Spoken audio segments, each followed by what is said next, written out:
안녕하세요. 저는 현재 서울에 거주 중인 30대 중반의 여자입니다. 친구들이 이곳에 사연을 보내보면 어떻겠냐고 해서 사연을 보내게 되었어요. 제가 오늘 들려드릴 이야기는 사기 결혼에 대한 이야기입니다. 그 사기 결혼을 당한 당사자는 바로 저고요. 사기 결혼을 당한 것도 세상 살아가면서 겪을까 말까한 일이거늘 저는 그 자식이 여자들 뒤통수 치고 다니는 놈이라는 걸 신혼여행 가는 비행기 안에서 알게 되었습니다. 저희가 타고 있던 비행기의 승무원 덕분에 말이에요. 제 사연을 들은 친구들은 너는 진짜 조상이 도왔다라고들 합니다. 대체 어떤 놈이었길래 그런 말들을 한 것인지 궁금하시죠? 아마 지금부터 시작되는 제 이야기를 들어보신다면 여러분도 세상에를 외치실 겁니다. 그럼 지금부터 그 이야기를 시작할게요. 저와 그 자식이 결혼하기 전 저희는 1년간의 연애를 했어요. 1년이었지만 서로 많은 대화를 나눌 수 있었고 둘 다 사업을 하는 직업의 특성상 시간이 자유로워 여행도 자주 가고 365일 내내 붙어 있었죠. 그래서 서로에 대한 믿음과 신뢰는 장수 커플들 이상 간다고 생각했습니다. 하지만 결혼을 준비한다는 건 사랑만으로는 되질 않는구나라고 깨달았어요. 첫 장벽은 그 자식의 가정 환경이었습니다. 물론 그것도 사기였지만요. 저한테 자기는 고아라고 했습니다. 부모님 얼굴도 모르고 친척 손에서 자라다가 초등학생 때 보육원에 맡겨졌다고 말이에요. 장인어른 장모님, 제가 자라온 환경이 어른들이 보셨을 때 불편하다는 거, 그거 저도 알고 있습니다. 그런 건 다 알고 있으면서 뭐하러 왔냐 생각하실 수도 있다는 것도 압니다. 하지만 그래도 제가 장인 장모님의 그런 염려, 제가 자란 환경에 대한 염려, 그런 걱정하신 것 무색할 만큼 수정이한테 정말 잘할 수 있습니다. 수정이 고생 한번 안 시키고 늘 좋은 옷, 좋은 음식, 그리고 수정이 얼굴에서 웃음기 사라지는 일 없게 그렇게 잘할 수 있습니다. 정말 열심히 살아왔습니다. 그래서 경제적으로도 제 자리를 다 마련해 놓았고요. 이번에도 중국적으로 사업 확장을 진행하고 있습니다. 그리고 또, 아이고, 그래, 그래. 이 친구 이거 우리가 속물인 줄 알았나 보네. 아이, 뭐, 물론 자네 얼굴 보고 우리가 이 결혼을 허락할지 말지 그걸 정할 생각이기는 했네. 거짓말 아니야. 에헤이, 울기는 왜 울고 그래? 어? 아휴, 서러웠지. 그게 뭔지 나도 잘 알아. 이 집 저 집 옮겨 다니면서 컸지만 어디 하나 마음 둘 곳도 없고 친척이라고 있는 인간들인데 그렇게 눈칫밥을 주고 말이야. 나도 다 아네. 참, 나이도 젊은 친구가 혼자서 고생이 많았겠네. 어머머, 아이고, 얘 수정아. 너 아빠 휴지라도 좀 가져다 드려라. 자네 장인 될 뿐도 자네랑 똑같았어. 혼자서 세상에 살아남아 보겠다고. 이 사람은 자기 성질 못 이겨서 친척집에서 그냥 뛰쳐나와서는 13살부터 혼자 서울에서 별별 일 다 하면서 이 자리까지 온 사람이야. 어떻게 인연이 되려면 된다더니만은 사위랑 장인이 이래저래 대화가 잘 통하겠네. 안 그래요? 그러네. 그만 울어. 내가 그렇게 커서 그런가 우리 수정이는 금지옥엽처럼 키웠어. 자네에 비하면 이 자식이고 우리가 너무 곱게 키워서 자네가 데리고 살면서 이것저것 많이 아니다. 자네가 아마 딸 자식 키우는 기분일 거야. 그래도 우리 수정이가 자기 일 똑부러지게 해내고 어디 가서 예의 없이 굴지도 않고 이 녀석 속도 꽤 깊은 녀석이야. 그러니까 둘이 살면서 서로 모자란 부분, 서로 어려워하는 부분 잘 채워주고 살면 돼. 알겠어? 정말 감사하게도 저희 부모님은 그 사람이 자라온 환경 같은 건 상관없어 하셨죠. 그저 사람의 성실함과 선함만 있으면 된다는 주의셨거든요. 저도 그 사람의 그런 면모에 반해서 연애를 시작한 것이었죠. 경제적으로도 꽤 안정되어 있음에도 불구하고 끊임없이 일에 대해 생각하고 자기 개발에도 게을리하지 않는 그런 모습에 반해서 연애며 결혼까지 하게 된 것이었는데 그게 다 쇼였습니다. 다 거짓말이었고 모든 게 다 계획적이었죠. 결혼식 진행에 있어서도 저희 부모님은 그 자식을 배려해 주셨습니다. 부모님이 안 계시고 친척도 없는 그 자식을 생각해서 스몰 웨딩으로 진행하자고 먼저 말씀해 주셨어요. 소규모로 진행이 되었기에 그 인간이 어떤 인간인지 알지 못했던 것도 같네요. 생각해보면 신혼여행지를 정할 때도 이상하기는 했습니다. 아니, 그래도 신혼여행은 해외로 나가야지. 일본 가자니까 일본? 배 타고 가는 거 말고 비행기 타고 좀 멀리 가자고. 오빠, 우리 연애하면서 일본 한 번 나간 거 빼고 어디 나가본 적 있어? 없잖아. 비행기 공포증이 있냐니까는 그거는 또 아니라고 그러고. 뭐야? 오빠 혹시 뭐 나 만나기 전에 만났던 여자가 스튜어디스야? 그래서 나랑 비행기 안 타려고 하는 거야? 어, 맞네, 맞아. 에이, 그게 또 무슨 소리야. 우리가 애도 아니고 내가 설령 그런 일이 있었다고 해도 그런 것 때문에 비행기를 안 타겠어? 그런 게 아니라 그래, 오빠랑 나 애 아니야. 어? 그리고 진짜 그렇다고 해도 나 그런 거 신경 안 쓰니까. 무조건 신혼여행은 발리로 가. 발리까지 배 타고 갈래? 뭐 신혼여행 하러 가는 데만 몇 개월 걸릴 거야? 그런 거 아니잖아. 오빠, 나는 결혼식은 작게 하든 크게 하든 아무 상관 없었어. 그거 알지? 그런데 신혼여행은 딱 한 번이잖아. 아니야? 나 신혼여행은 절대 포기 안 해. 나도 오빠랑 비행기 좀 타보자. 어? 저는 연애를 하는 1년 동안 비행기를 타본 적이 없었습니다. 처음에는 이 사람이 고소공포증이 있나? 생각했거든요.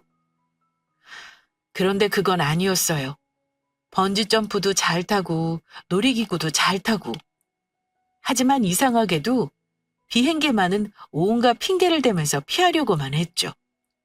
연애 때는 그렇다 치더라도 신혼여행을 가는데 살면서 한 번뿐인 신혼여행까지도 늘 가던 여행지로 가고 싶지는 않았습니다. 뭐 전 여자친구가 스튜어디스였냐? 물어도 그런 게 아니래요. 그러면 가자. 대체 왜 못 가는 거냐? 하면서 제가 신혼여행 문제로 좀 세게 나갔습니다. 그래.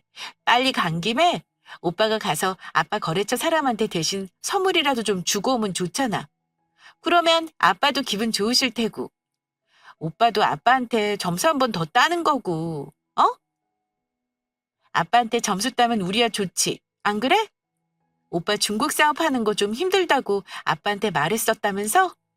참, 놀라기는? 아빠가 나한테 말씀하시더라.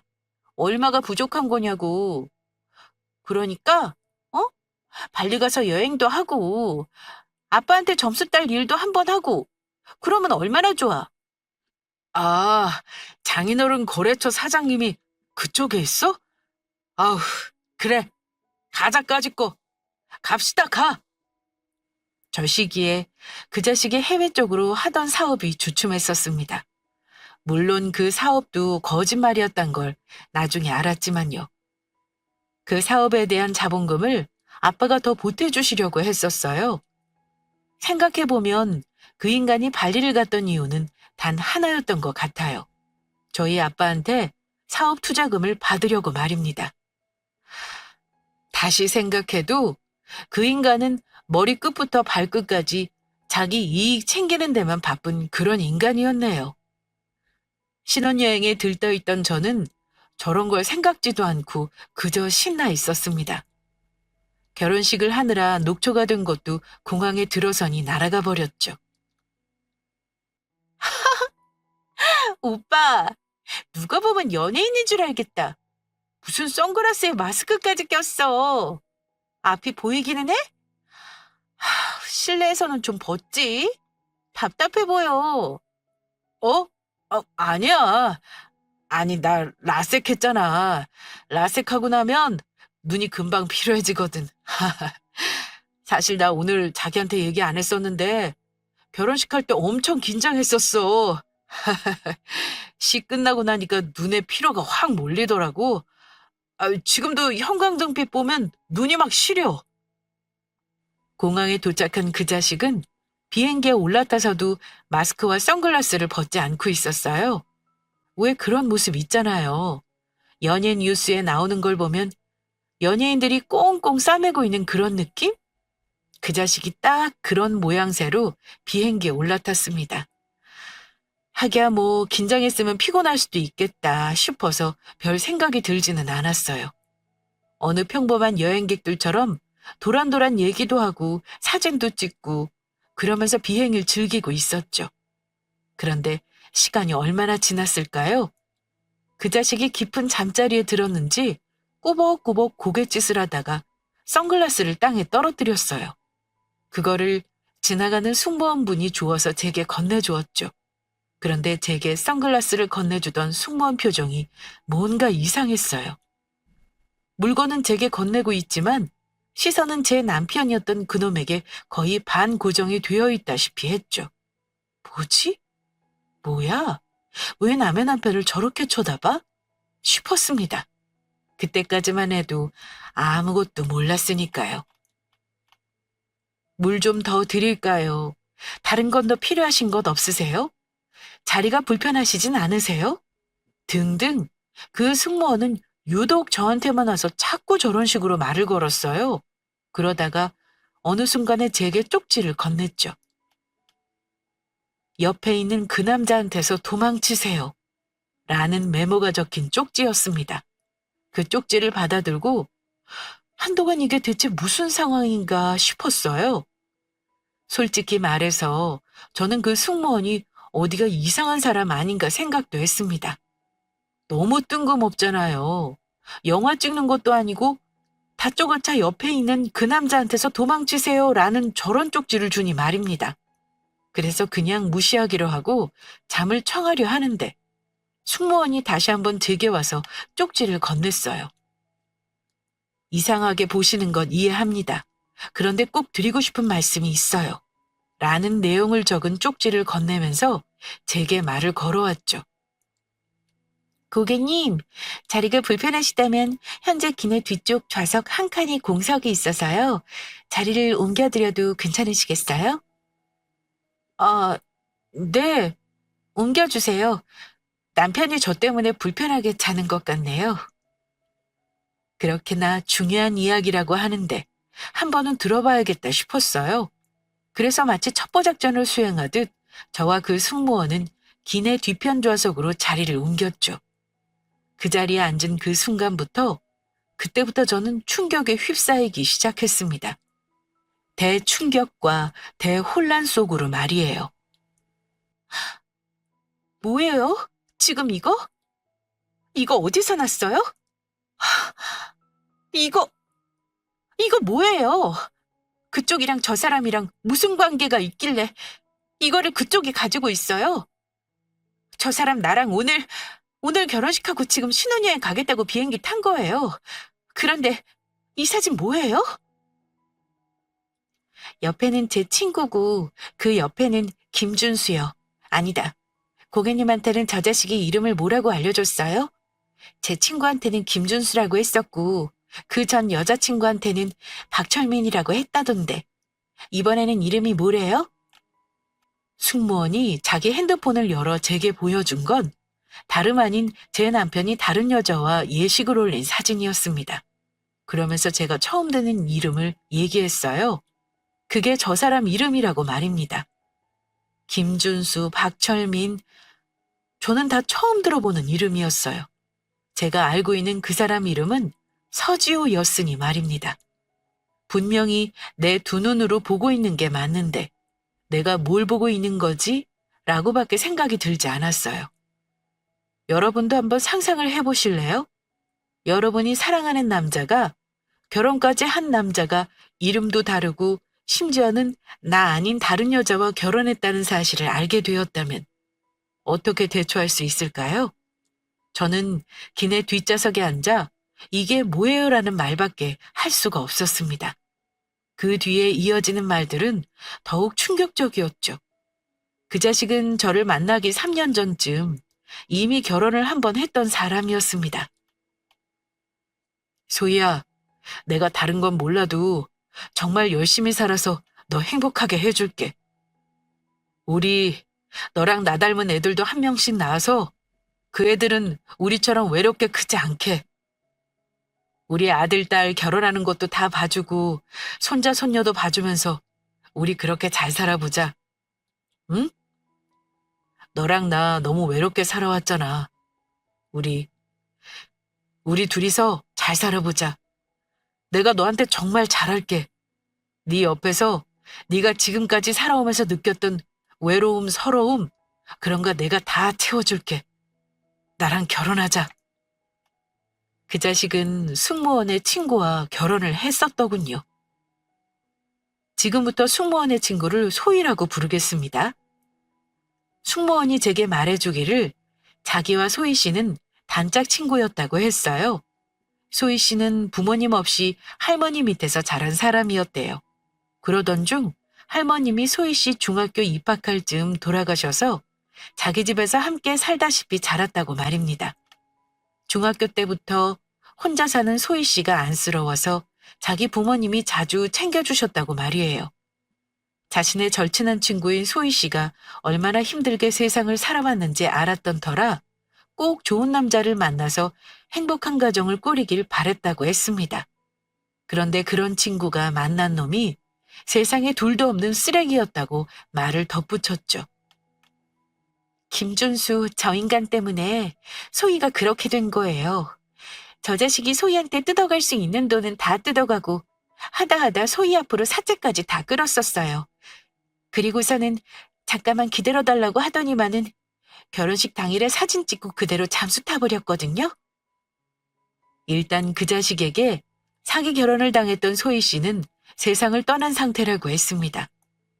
그 자식이 저지른 일에 허덕이다가 스스로 세상을 떠났다고 말이에요. 그 인간이 소희 씨한테 한 짓은 정말이지 사람이 하지 말아야 할 짓이었습니다. 자기를 진심으로 사랑해주던 사람한테 할 짓은 정말 아니었어요.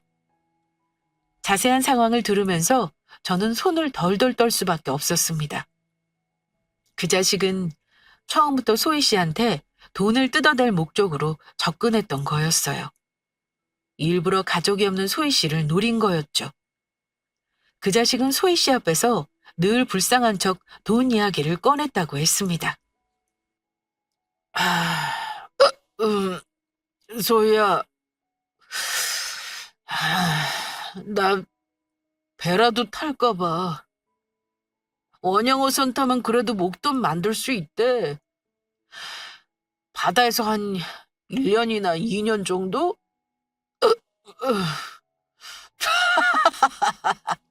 너, 나 그 정도 기다려줄 수 있어?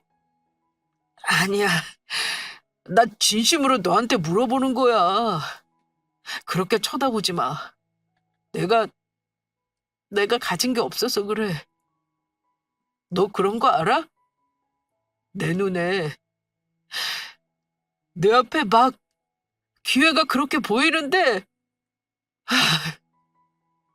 내가 부모도 없고 가진 거라고는 몸뚱아리밖에 없어서 그 기회를 못 잡아.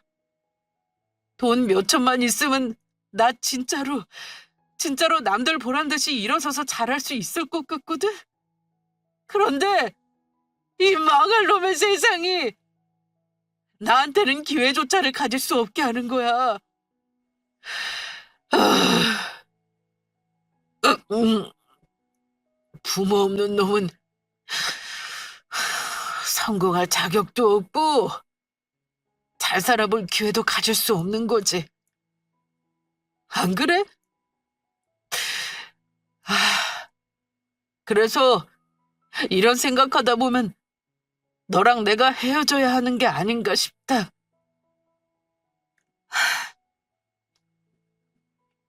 또 왜 그래?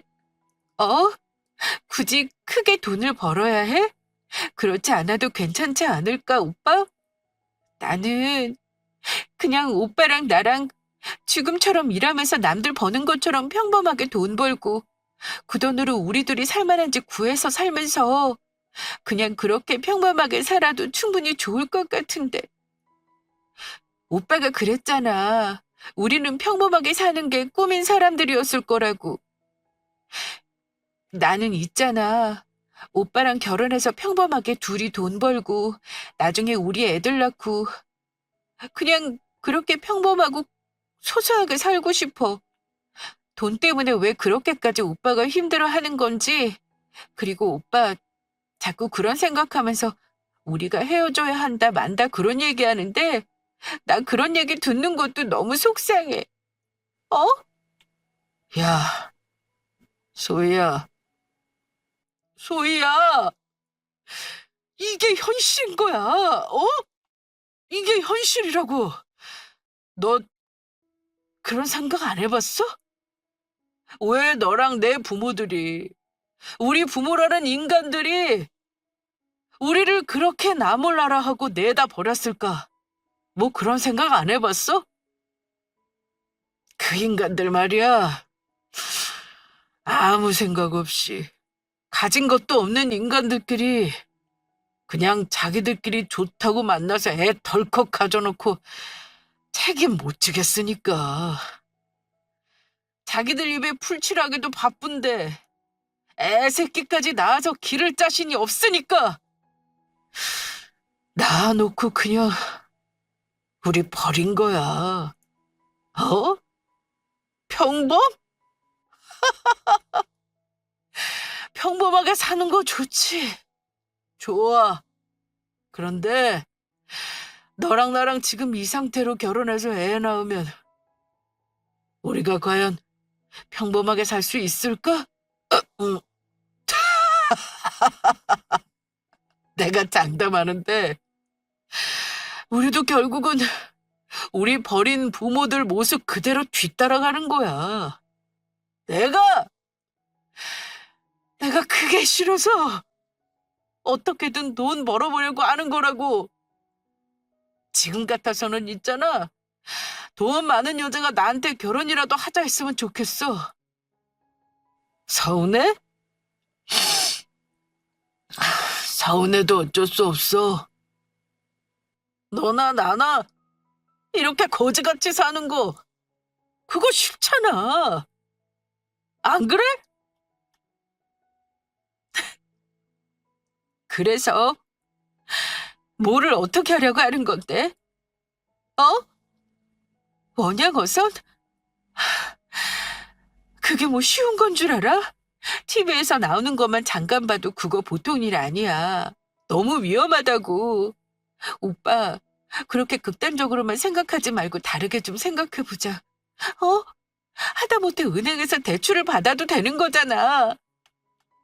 대출, 대출 좋지.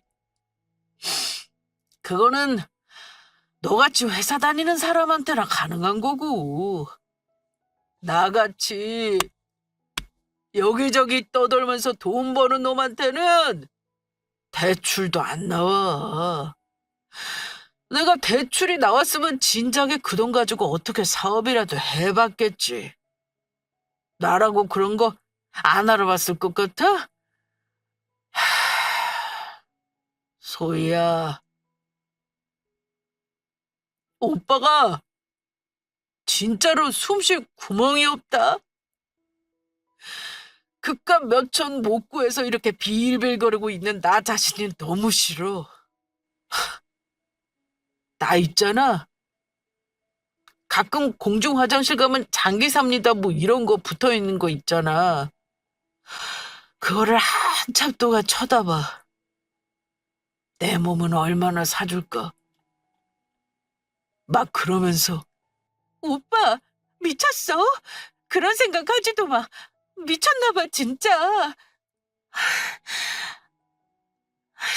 얼마가 필요한데? 어? 내가 대출 이런 거 알아본 적 없어서 내 앞으로 얼마가 나올지 그건 나도 몰라. 그런데 일단 오빠가 얼마 필요한지 말해줘봐. 내가 한번 알아볼게. 이상한 생각하지도 말고 무슨 그런 소리를 해. 승무원이 말하기를 그 자식은 틈만 나면 소희 씨한테 원양어선이라도 타야 할 것 같다. 장기라도 팔아야겠다. 뭐 그런 소리를 하면서 협박을 했대요. 소희 씨는 말할 사람이라고는 절친한 자기밖에 없어서 그 자식한테 그런 이야기를 들은 날이면 자기 앞에서 펑펑 울었다고 했습니다. 오빠가 속상해하는 걸 보는 게 너무 괴롭다면서 말이에요. 제가 몇 번이고 헤어지라고 했었어요. 너 그런 인간 계속 만났다가는 네 인생 망가질 것 같다고요. 그런데 소희가 그놈한테 제대로 꼬임을 당한 상태라 멍청한 기집애. 소희 걔요. 그 자식 때문에 대출이란 대출은 다 받았었어요. 처음에는 은행 대출로 가다가 나중에는 2금융권, 그 다음에는 3금융, 그 다음에는 사채까지. 김준수 저 자식 때문에 소희 인생이. 그런데 저 자식 끝도 모르고 계속 소희한테 대출 받아달라고 했어요. 그것 때문에 소희 걔 잘 다니던 은행에서도 잘리고 그러면서도 그 멍청한 기집애 저 자식 말에 계속 휘둘리면서 온갖 고생 다 하고 저 자식 있잖아요. 소희가 헤어지자고 얘기하거나 대출금 갚는 거 혼자서는 너무 힘들다고 좀 도와달라고 하면 또 협박했어요. 소희 씨는 그 못된 놈과 만나면서 자기 인생을 버렸다고 했습니다. 너무 좋아했기에 그랬던 것일까요? 아니면 그놈이 너무 교묘하고 나쁜 놈이었을까요? 제가 생각하기에는 둘 다였던 것 같습니다. 자금만 있으면 자기 사업을 잘 해낼 수 있을 것 같다고 떠들어대던 그놈. 그리고 자기가 사랑하는 남자가 일하면서 행복해하는 모습을 보면서 같이 행복해했던 소희 씨는 더, 더, 더 많은 대출을 받아 주었던 거죠. 처음에는 1금융에서 시작했던 대출이 나중에는 사채까지 갔다고 했습니다. 그것 때문에 직장에서도 잘렸다고 말이죠. 자기를 위해서 옆에 있는 여자가 그렇게까지 땅끝으로 떨어져 가는데도 그 자식은 입에 발린 말로 소희 씨를 꼬드겼대요. 소희 씨가 헤어지자고 하거나 대출금을 같이 내자고 하면 또 나쁜 말을 해댔고요. 오빠, 내가 오빠한테 헤어지자고 얘기한 게 아니잖아. 어? 그냥 대출금 갚는 게 너무 버거우니까 그것 좀 같이 갚자고 얘기한 거지. 아, 진짜 왜 그래? 이것 좀 내려봐. 내가 얘기했잖아. 조금만 더 있으면 사업 자리 잡을 거라고. 그때까지만 좀 기다려줄 수는 있잖아. 어? 그거 기다려주는 게 어려워? 소희야, 나 이번 것만 잘 되면 우리 결혼식도 번듯하게 할 수 있고 너랑 내가 그렇게 원했던 대로 남들처럼 우리도 평범하게 살 수 있어. 어? 아, 그래. 네가 그렇게 힘들면 내가 돈 갚아줘야지. 내가 어디 나가서 신장이라도 떼고 팔고 올게. 아, 아니다. 네가 그렇게 불안해하지 않으려면 신장 내다 파는 것 가지고는 안 되겠네. 내가 나가서 내 몸뚱아리에서 뗄 수 있는 거 다 떼서 그 돈 너 줄게. 그러면 되겠네. 오빠, 어디를 가? 왜 자꾸 그런 소리를 해? 알겠어. 알겠다고. 내가 마저 알아서 해볼게. 어? 내가 해결해 볼 테니까 그런 소리 좀 하지 마. 내가 잘못했어. 내가 좀 더 기다릴게. 그래, 소희야. 나 조금만 기다려줘. 어? 오빠가 나 혼자 좋다고 돈 버는 거야? 아니잖아. 너랑 나 우리 둘이 잘 살아보려고 내가 일 벌린 거 아니야. 그러니까 조금만 믿고 기다려줘. 이제 진짜 얼마 안 남았어. 오빠가 소희 너 얼마나 사랑하는지 알지? 우리 잘 살 수 있어. 늘 저런 식이었다고 합니다. 저 이야기를 듣는데 어느 순간에는 소희 씨한테도 화가 났어요. 왜 저런 인간을 끝까지 믿었던 건지, 왜 저런 인간한테 바보같이 당했는지 말입니다. 그러던 중 어떻게 저렇게 결혼식까지 올리게 되었대요. 소희 씨는 자기 인생의 가장 행복이라던 그 순간을 그놈은 소희식에서 벗어날 기회로 여겼던 거죠. 신혼여행, 소희도 엄청나게 가고 싶어 했어요. 그런데 김준수가 자기 사업자 무조건 식 마치고 바로 해외로 나갔다 와야 한다고 소희한테 얘기한 거죠. 그렇게 얘기하는데 소희가 억지로 신혼여행 가자고 했겠어요? 소희 성격상 알겠다고. 저 자식이 일하는데 자기가 방해되면 안 된다고 생각했겠죠. 그래서 식 마치고서는 신혼여행도 못 가서 그냥 소희 혼자 신혼집에서 기다렸어요. 그런데 그때부터 저 자식이 잠적한 거죠. 결혼식 이후로 연락처 싹 바꾸고 어디로 간 건지 알 수도 없게 꼭꼭 숨어버려서 소희 그 멍청한 기집애 혼자서 속병 났었어요. 그 자식이 분명히 식 마치고 나서는 대출금도 싹 갚을 수 있다고 했는데 거짓말 한 거죠. 그냥 소희한테 다 떠넘기고 나른 거예요. 그 신혼집도 그 자식이 단기 계약으로 한 달만 계약한 거였던 거라 쫓겨나다시피 나와서 급하게 단칸방구에서 살고 못 견딘 거죠. 생각해보세요. 하루가 멀다 하고 아침에 눈 뜨면 독촉 전화가 몇십 통이 쌓여있고 독촉 문자는 끝도 없이 오고 그 자식은 어디 있는지도 모르겠고 소희 성격상 남한테 부탁도 못해요. 피해주는 걸 싫어하는 애라서 저한테라도 말했으면 부모님이랑 제가 나서서 어떻게든 도왔을 텐데 말도 안 하고 나쁜 기집애. 그렇게 그냥 갔어요. 말도 안 하고.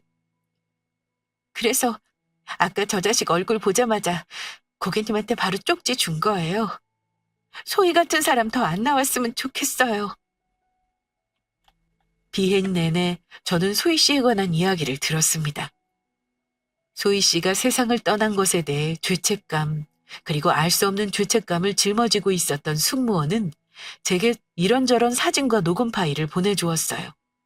사진에는 그놈이 소희 씨와 나눴던 대화 내용, 결혼 사진, 소희 씨 핸드폰에 남아있던 그놈의 흔적, 그리고 소희 씨가 녹음해 두었던 그놈과의 통화 내용, 이 모두 담겨 있었죠. 그 승무원은 자기 친구 죽음에 대한 책임을 묻기 위해 이래저래 고군분투를 했었더라고요. 그렇게 그놈의 흔적을 찾고 또 찾던 중 그놈이 소희 씨를 만나기 전에 만났던 여자와도 연락이 닿았던 거죠. 소희 씨뿐 아니라 그놈은 자기가 만난 여자들한테서 금전적인 피해를 일으킬 대로 일으키고 도망 다녔던 겁니다. 저를 만나기 이전에 만난 여러 여자한테서 돈을 뜯어내고서는 저를 만날 때 자기가 자수성가한 사업가인 척 제게 접근을 했던 거죠. 저는 그 승무원과 연락처를 교환했습니다. 그리고 그놈의 연락처, 사업장 주소지까지 공유했죠. 그 내용을 다 들은 제가 그놈과 함께 살 수는 없잖아요. 그리고 무엇보다도 그 몇 시간 안 되는 짧은 대화였지만 저는 소희 씨에 대한 책임감을 느꼈습니다. 어쩌면 자신과 같은 피해를 보지 않길 바라는 소희 씨의 마음이 저를 당신 친구가 있는 그 비행기에 타게 한 건 아닐까 생각도 들었죠. 이놈과 헤어져야 한다. 그리고 죗값을 받게 해야 한다. 저는 그 생각을 함과 동시에 그놈보다 먼저 한국에 들어가야 할 핑곗거리를 생각해냈습니다. 사실 복불복이었죠. 오빠, 어, 엄마가 갑자기 사고를 당했대. 고속도로에서. 그런데, 그런데 지금 상황이 많이 안 좋은 것 같아. 아빠도 해외에 나가 계셔서 당장 들어오기도 어렵고, 알아보니까 여기 바로 가는 항공편이 있다더라고. 자리도 하나밖에 없어서 일단은 오빠는 여기 있어. 나는 지금 바로 다시 한국 들어가야겠어. 내가 들어가서 오빠한테 연락할게. 말도 안 되는 소리였죠. 상황이 급했던 터라 대뜸 엄마가 사고를 당해서 돌아가실지도 모른다는 핑계를 댔습니다. 마침 항공편도 있던 터라 그때 바로 나가야만 했어요. 저와 그놈의 결혼식 직후 부모님께서도 곧장 해외로 여행을 가셔서 그놈이 직접 전화를 건다고 해도 한국처럼 빠르게 연결되지 않았죠. 상황이 좋았습니다. 제가 그놈에게서 떨어지기 아주 좋은 상황이었어요. 어차피 저희 아버지의 투자금, 그리고 제가 가진 부유한 환경을 보고 결혼한 그놈은 거짓으로 놀란 척 연기만 할 뿐 혼자 한국에 들어간다는 저를 따라 나설 의욕도 없어 보였어요. 그렇게 저는 그놈과 떨어져 먼저 한국에 들어오게 되었습니다. 천만다행이죠. 혼인신고도 하지 않은 상태였으니 말입니다. 저는 그 승무원과 같이 한국에 들어오게 되었어요. 상황이 이렇게까지 척척 맞아떨어지는 걸 보면서 저는 더더욱 소희 씨가 도와주는 거다라는 생각을 할 수밖에 없었죠. 혼인빙자 사기죄, 혼인 취소 소송 등등. 저와 그 승무원 그리고 그놈의 전전 여자친구, 그렇게 3명의 여자는 그놈을 법의 심판대로 세우기로 작정했습니다. 혼인 취소 소송을 준비한 이유는 혼인신고를 하지 않은 상태이긴 하지만 하객이 있었던 저의 결혼식을 거들먹거리며 그놈이 사실혼 관계를 주장하지 않을까 해서 미리 대비한 거였죠. 그놈이 한국에 돌아오기까지 약 일주일이 남아 있었고 저와 2명의 여자, 저희 셋은 그놈을 고소했습니다. 저요? 정말 억울합니다. 제가 그 여자한테 돈 안 주면 뭐 가만 안 두겠다. 그런 협박한 것도 아니고 그냥 자기가 알아서 그 기집애가 저 좋다고 자기가 저한테 돈 갖다 바친 거예요. 저 사람들이 내민 증거가 조작된 것인지 아닌지 그거 확인한 거예요? 그것부터 제대로 확인을 했어야지. 와, 나 진짜 억울해 죽겠네. 정말, 야, 니들 이거 증거 맞아? 너희가 조작한 거잖아. 1심에서는 징역 5년이 나왔으나 2심에서 그놈은 징역 15년이 나왔어요. 양심 없는 놈. 그 와중에 자기는 소희 씨한테 그 어느 것도 강요하지 않았었고 그 여자가 자발적으로 돈을 빌려준 거라며 항소를 했습니다. 대체 그 많은 벌을 어떻게 받으려고 그런 양심 없는 개소리를 해댄 것인지 그놈의 항소는 아무런 효력도 발휘하지 못했어요. 아이고, 아이고 중언아, 아이고 중언아. 엄마가 너 어떻게든 나오게 할 거야. 응? 엄마랑 아빠가 너 어떻게든 나오게 할게. 아이고, 아이고. 조용히 해, 이 사람아. 아이고, 저 망할 놈의 자식 저거. 어디서 뭘 해먹고 사나 했더니만은, 아이고, 내가 원. 됐어! 그만 울어. 저 망할 놈 저거. 아주 집안 망신 다 시키네, 저거. 아유. 그놈은 고아도 아니었어요. 부모님 2분이 멀쩡히 살아계셨습니다. 그놈의 재판이 일어나던 날, 그 자식 부모님도 와 있었죠. 집 나가서 사기나 치고 살았던 겁니다. 자기 부모님들이랑 연도 끊은 채 말이에요. 징역 15년이 선고되던 그 순간 그놈의 부모님들은 숨 넘어갈 듯 울었어요. 그 모습을 보는데 참, 저 자식 여러 사람 힘들게 한다고 생각이 들었습니다. 법정 밖으로 나가면서도 그놈은 자기 잘났다고 억울하다고 소리쳤어요. 하지만 이미 늦은 상황이었죠. 현재 그놈은 징역 15년을 선고받고 교도소에 수감 중입니다. 야, 이소희, 나왔다. 김준수 진짜 본명이 뭐였는 줄 알아? 이중원이었어. 나 오늘 그 자식 부모님도 봤잖아. 부모도 있더라. 그 자식 네 눈에서 피눈물 나게 한 거, 다른 사람들 눈에서 피눈물 나게 할 뻔한 거, 그거 오늘 벌 제대로 받았어. 그러니까 이제 좀 쉬어. 소희야, 이제 진짜로 편하게 쉬어. 알겠지? 나, 너 억울한 거 내가 나서서 이분들이랑 같이 풀었으니까. 이제는 나 좀 보러 와. 알겠어? 나 너 보고 싶어. 우리 엄마 아빠도 너 보고 싶대. 나는 아니더라도 우리 엄마 아빠 꿈에라도 좀 놔라. 알겠어? 보고 싶어, 소희야.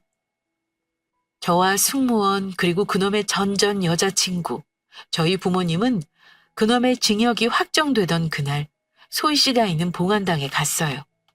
소희 씨에게 고맙다는 인사를, 그리고 이제는 편히 쉬라는 말을 하기 위해서 말입니다. 소희 씨, 얼굴 한번 본 적은 없지만 정말 고마워요. 소희 씨 덕분에 제 인생 구했어요. 정말 고맙습니다. 소희 씨가 이중원 그 자식 만나면서 받은 상처를 얼마나 해결해 드린 건지, 혹여나 조금도 해결을 못 해드린 건 아닌지, 저랑 다른 사람들이 그놈 벌받게 한 게 얼마만큼 소희 씨 마음을 풀어드릴 수 있을지는 모르겠습니다만, 그냥 제가 바라는 건 소희 씨가 정말 행복했으면 좋겠다. 그 마음뿐이에요. 정말 고마워요. 정말 고맙습니다. 소희 씨 정말로 편하게, 행복하게 그곳에서 소희 씨가 늘 말했던 것처럼 평범하고 행복하게 살았으면 좋겠어요. 소희 씨, 늘 행복하세요. 정말 고마워요. 처음 보는 소희 씨의 얼굴. 봉안당에 있는 작은 유리칸 한 칸에 놓여있는 소희 씨는 작디 작은 도자기 안에 있었습니다. 작은 칸 하나가 소희 씨의 공간이었죠. 작은 유리 한 구석에 붙어있는 소희 씨의 이름, 그리고 그 안에 아기자기 놓여있는 소희 씨의 흔적. 사진 속 소희 씨의 얼굴은 참 밝고 환했습니다. 딱 봐도 알 수 있었어요. 정말 선한 마음을 가진 좋은 사람이라는 걸 말입니다. 처음 보는 얼굴인데 이상하게 눈물이 났어요. 소희 씨에게 고맙다, 편히 쉬셔라 라는 인사를 하는데 눈물이 흘렀죠. 저희 부모님 역시 감사 인사를 전하면서 함께 눈물을 흘리셨어요. 이제라도 푹 쉬어라, 마음 편히 쉬어라 라고 말씀하시면서 말입니다. 이번에도 곧 있으면 다가올 소희 씨의 기일에 부모님과 함께 찾아가기로 했어요. 소희 씨가 좋아했다는 프리지아 꽃 사들고 가기로 했죠. 앞으로 얼마나 더 찾아가게 될지는 모르겠지만 이 사연을 마무리하면서 다시 한번 소희 씨한테 고맙다고 인사를 하고 싶어요. 정말 고맙고 그곳에서는 마음 편하게 그리고 좋은 사람들과 함께 행복한 삶을 살라고 말입니다. 정말 감사합니다. 덕분에 제 인생을 구했어요. 제가 들려드리고자 했던 오늘의 제 사연은 여기가 끝입니다. 이야기를 들으시면서 여러분은 어떤 생각이 드셨나요? 여러분이 생각하기에도 저는 참 운이 좋았죠? 친구들이 말하는 것처럼 조상신이 저를 구했다기보다는 저는 소희 씨가 자기처럼 마음의 상처를 갖는 사람이 더 발생하지 않기를 바라는 소희 씨의 마음이 저를 구한 것이라고 생각이 듭니다. 오늘 제가 들려드리는 이 이야기가 여러분들에게 어떻게 들렸을지 문득 궁금해지네요. 처음 쓰는 글이라 두서가 없었을 텐데 길고 긴 이야기 들어주셔서 정말 감사해요. 그럼 저는 여기서 글을 마칩니다. 이야기 들어주셔서 감사해요.